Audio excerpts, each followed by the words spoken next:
Het terrein van het Jeddere Haven van de Tichelwei in Eerstrum wordt al een skoft gebruikt voor educatieve activiteiten door Stichting Het Landje van Dokkum.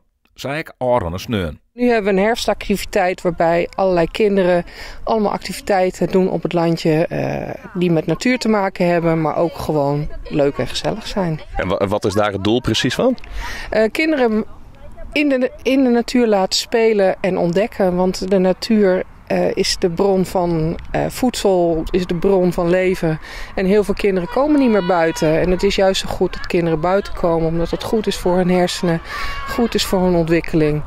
De dij is nevens de organisatie een succes. Want Jelwij de Midje binnen er al meer dan 30 ben en 4 vrijwilligers die de activiteiten begeleiden. En die activiteiten vallen goed in de smaak. Allemaal leuke dingen zoals knutselen, mooie kunstwerken maken met natuurdingen. Tekenen, iets voor de vogels maken, heel veel knutselen vooral.